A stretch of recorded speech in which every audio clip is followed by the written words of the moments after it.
Buenas noches con Miguel Noche. Esto es Conclusiones Irresolubles.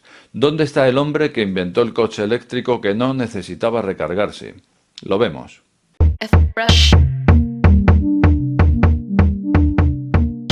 Conclusiones Irresolubles con Miguel Noche. El motivo de este programa es una petición que me ha hecho uno de vosotros, un seguidor de este canal, José Uceda Salazar, y me venía a preguntar lo siguiente, en el último programa en concreto. Me venía a preguntar, Miguel, ¿dónde está Maxwell Chikumbutsu? ¿Dónde está?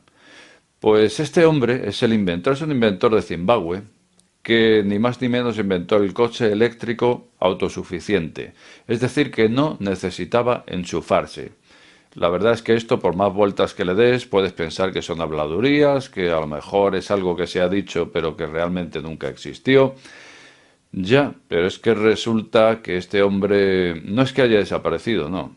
Este hombre, la primera vez que publicó este hallazgo en 2015, allá por 2015, hace 4 años, pues lo publicó oficialmente, como digo, año 2015, desarrolló el vehículo a través de su empresa, Said Holdings, que además es el nombre del vehículo, de ese coche eléctrico, y que decía lo siguiente, que es un coche que no necesita cargarse, pero es que además cuando tú lo aparcabas por la noche, él tomaba su recarga, parece ser que de la energía electromagnética, de fuentes electromagnéticas, y de ahí las convertía a corriente eléctrica, pero es que además de recargarse para su propio autoconsumo, resulta que también si conectabas la línea de tu casa, también te alimentaba el consumo de tu vivienda.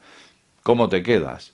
Pues te quedas que dices, eso a lo mejor no es verdad, eso puede que sea mentira. Bueno, pues la verdad es que si esto fuera mentira, ¿cómo es posible que si este hombre publica el hallazgo en 2015, 2 años más tarde, la administración Trump precisamente va y lo contrata? Y lo contrata pero fuera de Zimbabue, fuera de África, y se lo lleva ni más ni menos que a Estados Unidos. Y este inventor hace las maletas y deja un mensaje oficial que dice lo siguiente: el gobierno de los Estados Unidos ha visto lo que África no ha hecho y ahora California es nuestra casa. Cierra la empresa y se va ni más ni menos que a California, donde ha sido contratado por la administración Trump. Y a partir de aquí, pues es cuando realmente no se sabe nada de Maxwell Chikumbutsu. Bueno, pues claro, y me pregunta a mí José Uceda, ¿dónde está Maxwell Chikumbutsu? Bueno, pues te digo, José, no tengo ni idea. Pero sabemos la versión oficial. Bueno, la versión oficial y que seguramente así es. Está en California. Pero a partir de ahí, a partir de que se va en 2017, verano de 2017 a California, surgen muchas preguntas, muchas cuestiones en torno a este inventor. Muchísimas. La primera de todas ellas es ¿por qué Donald Trump le contrata y se lo lleva ni más ni menos que a California? ¿Y por qué digo ni más ni menos que a California? Pues porque precisamente allí es donde está la factoría de Tesla, el más emblemático fabricante de vehículos eléctricos de Estados Unidos, o del mundo vamos a decir, ¿no? Porque Tesla es el abanderado dentro de lo que es el vehículo eléctrico. Pues allí, ni más ni menos que se ha ido al lado de la factoría de Tesla, precisamente invitado por Donald Trump.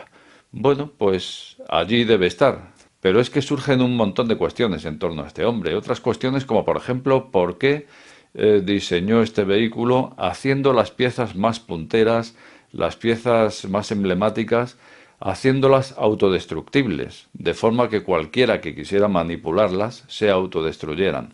¿Y manipularlas para qué? Pues para hacer una ingeniería inversa, por ejemplo. Luego entonces tenemos un inventor de Zimbabue que inventa un coche eléctrico que no necesita recargarse, que incluso puede hasta dar suministro a una vivienda. A mí lo primero que me viene a la cabeza cuando leo esto es que seguramente estemos ante un coche eléctrico alimentado con pila de combustible, pero que esa pila de combustible, el propio vehículo, haya encontrado la forma el inventor para que tenga un dispositivo que durante la noche lo que haga sea disociar el hidrógeno y alimentar esa pila de combustible. Me lo recuerda bastante porque eso de la pila de combustible como generador, o pila de hidrógeno, vamos a decir, como generador para alimentar no solamente el coche, sino también una vivienda, pues es lo que se lleva diciendo siempre, ¿no?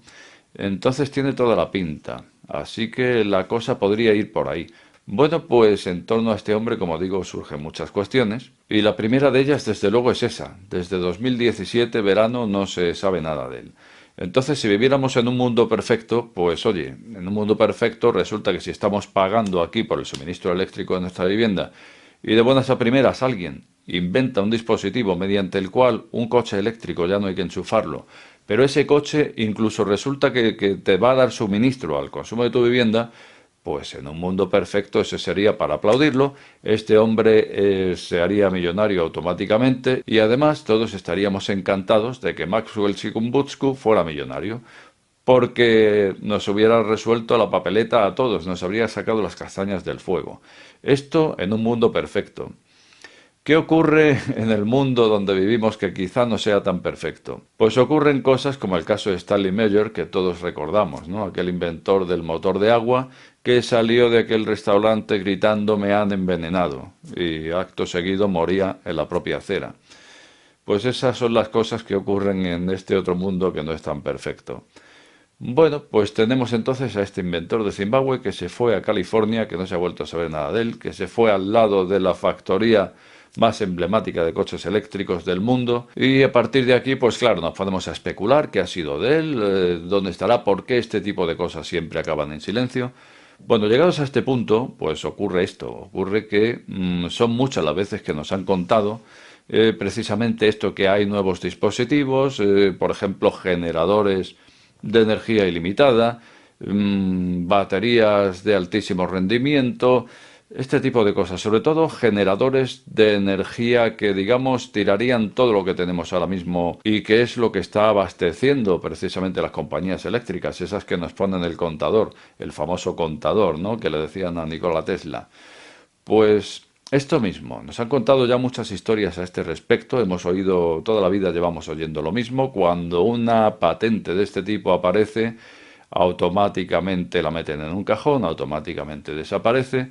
Yo he sido inventor, como sabéis, bueno, se puede decir que soy inventor, aunque he querido dejarlo voluntariamente, eso al final no lo dejas nunca, pero bueno, digamos que voluntariamente he querido dejar ya de ir a patentar nada y demás, pues porque terminas aburriéndote. Pero como sabéis, he sido inventor durante más de 30 años, he estado inventando cosas. Y te digo una cosa, yo no sabía lo que he visto aquí para la investigación de este programa. Y tampoco voy a descubrir la sopa de ajo, porque es algo de 1951. O sea que fíjate, lo acabo de descubrir yo porque debo ser tonto. Porque resulta que lleva ahí desde 1951 y que atañe al tema de los inventos. Y me estoy refiriendo a una ley del secreto de la invención de 1951 en Estados Unidos.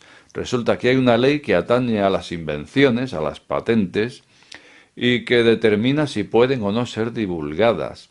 Resulta que llevamos toda la vida pensando que una patente podía acabar en un cajón y que al final no se supiera más de ella, pero bueno, pensábamos que sería una patente al uso y como tal luego desaparece. No, resulta que en Estados Unidos hay una ley, y que no es nueva, de 1951, que regula el secreto de la invención, que regula su divulgación, y que dice lo siguiente. Dice que las solicitudes de patente pueden estar sujetas a órdenes de confidencialidad. Ahí es nada. ¿Y cómo funciona esto? Pues dice así, dice que las agencias gubernamentales pueden restringir las publicaciones de considerar que ponen en peligro la seguridad nacional. O sea que si una invención entonces puede poner en peligro la seguridad nacional, entonces se restringe su publicación. Hasta aquí la cosa es lógica. Vale, es obvio, cualquier cosa que ponga en peligro el estado de bienestar, pues digamos que pasa por la piedra, pasa por la censura. Pero claro, detrás de esta ley de 1951, ¿qué es lo que hay? ¿Qué tipo de dispositivos son aquellos que ponen en peligro a la seguridad nacional? Pues llegados a este punto, una solicitud de patente pasa por un orden. Y el orden es el siguiente. Sabemos, hemos hablado aquí muchas veces, que cuando hacemos una patente presentamos una solicitud ante la oficina de patentes del país en cuestión donde tú estás. Bueno, pues presentas una solicitud de patente. Esa solicitud de patente se somete a un examen manual en la misma oficina de patentes. Hasta ahí es un proceso por el que pasan todas las solicitudes. Bien, solicitud, examen manual.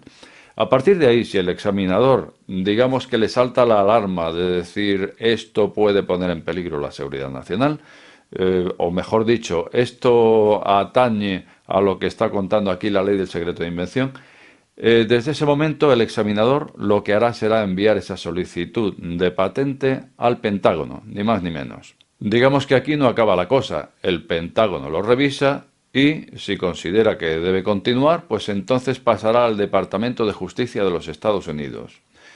Y el Departamento de Justicia pues también revisará, y tampoco acabará aquí la cosa. Si considera que debe continuar el circuito, pues entonces el Departamento de Justicia de los Estados Unidos cursará esa solicitud a la Agencia de Seguridad Nacional, y definitivamente Seguridad Nacional será quien decidirá si esa patente va a ver la luz o no va a ver la luz. Resulta que esto suena a aquellas cosas que nos contaban y que nos sonaban un poco oscuras, ¿no? Como de decir, vale, sí, las cosas se pierden, las patentes que digamos estorban, vete a saber a quién se pierden, pero ¿por qué se pierden? ¿Cómo es?